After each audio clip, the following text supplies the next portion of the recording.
detect it, but it detects for cancers and potentially pretty much any disease in the world. Far beyond being very surprising to have this sort of detection of cancer, I was wondering what your background is like. I mean, how were you raised? Freshman biology was my background for this project, so I really didn't know anything about it. So I learned by reading just hundreds of scientific papers and eventually piecing together the puzzle. And then my background, I've always been interested in science since the age of 3. My mom is a nurse anesthetist and my dad's a civil engineer. And essentially, just because of that, I just got really into the sciences and just decided to pursue this project.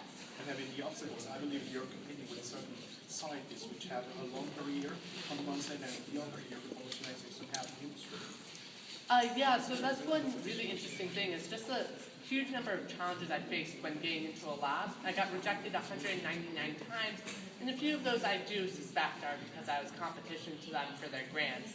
And so, however, I believe that by collaborating across disciplines and throughout institutions, we can really make a positive change in this world, because that's what it's all about, is saving as many lives as possible. You might as well represent some sort of generational and knowledge gap.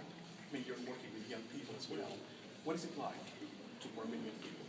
So I really like working with people my own age and younger people, just because of how creative they are. They just come up with these off-the-wall ideas, and then they have enough knowledge to really bring them to life. And that's what I find so inspiring about working with young people. Certainly knowledge is a different landscape nowadays. I mean, we're living in a society of knowledge.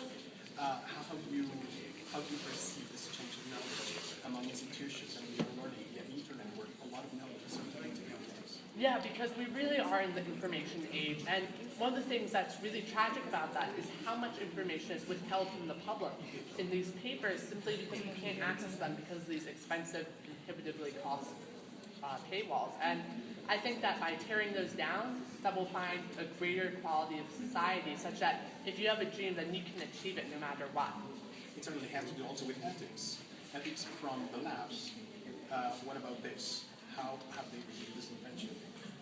So it's been a really interesting receival from the medical community, just because some really, really like it, and a lot of doctors have really large egos, and so unfortunately some of them do not like this as much as others. However, I prefer to hang out with nice doctors. Nice doctors. What do you call that? What are they like? They're just really fun and like energetic, rather than the stuffy old people in like a room with giant egos. I don't like such people. Being a young man, I'm very tempted to ask you, what is necessary to somehow prompt or create interest among youngsters?